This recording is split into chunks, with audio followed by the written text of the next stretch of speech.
I think about how immature, how unresponsible.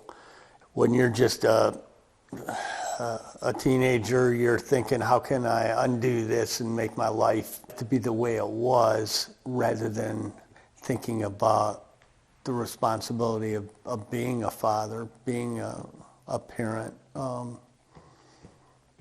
helping out this little life you created.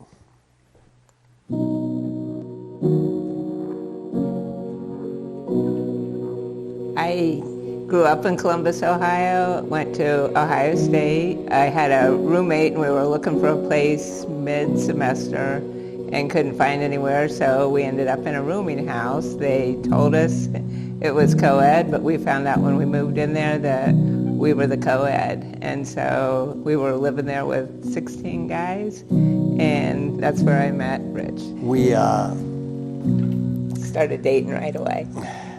We started dating right away. Soon after that, Leesa became pregnant. There was no way we could handle having an infant at that time in our life. I just wanted to not think about it. I could feel him move. It was a baby, it wasn't an it. It was, I didn't know if it was a boy or a girl, but it was a baby, and there's just no way that I could have ended that life. We were both still in college, so we didn't think we would be able to give him much of a life, a little baby boy. And he came 9 weeks early, and he was 3 pounds 4 ounces. So we made the real difficult decision to give him up for adoption. Every birthday, every holiday, I would just yearn for him. I would wonder how he was doing, what he was like, how he was doing. Honestly, if he had even made it, because he was so tiny the last time I saw him. We had a group where we prayed for the kids' schools, so we would pray for him and pray for his schools and pray for his teachers and pray for his parents. And like when he turned 16, and I thought he's got his first car now, prayed for his safety and for him going off to college and for who he would eventually marry. And most of all, through all that, we prayed that he would know the Lord. We thought when he turned 18, he might contact us, and then when he turned 21, and as each birthday passed, we thought he probably has a wife, he probably has a family, he's going to want to get to know us. And when he turned 30, I pretty much gave up hope. I thought, we're not going to know him in this lifetime. And then it was a couple of days before Christmas, 6 years ago, and I got a overnight express letter in the mail. Opened it up, and it said, "This is random, I understand, a handwritten letter from somebody you seemingly do not know, arriving in your mailbox, and now unfolded in your hands. The tension of curiosity with the fear of the unknown. Let me start off by helping you out with the do not know. I am your son."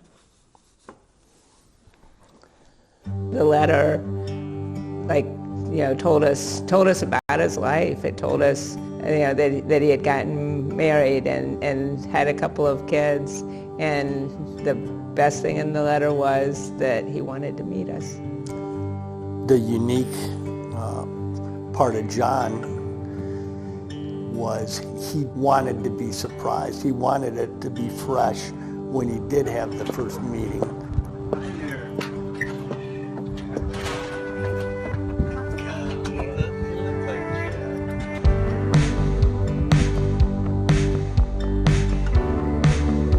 That first hug that I had with him, it was like something that I've been waiting for 34 years.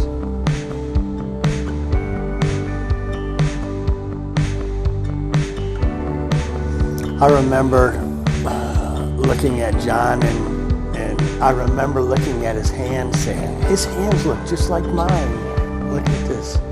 And just the little things that that a father would realize about his son. I really wondered if he was going to come and be disappointed in us, not want anything to do with us. The really unique part of this is that Leesa and I stayed together, got married, and John has 3 full brothers. Pretty special. As I'm telling our story today, I don't know what it is that you've gone through in life. And I know that we live in a hurting, broken world, and life doesn't always turn out the way we planned. And I'm not here to try and make you feel guilty about choices that you've made in the past. We have a loving, supportive God that wants to walk you through this.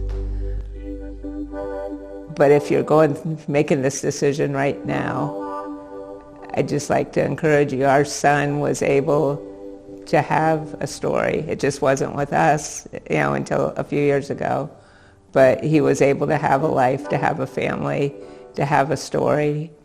And I just encourage you to consider, if you have a little life, to consider allowing them to have their own story too.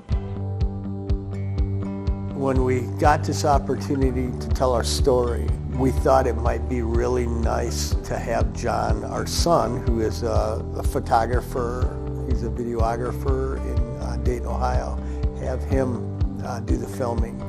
So we'd like to introduce our son, John Morton.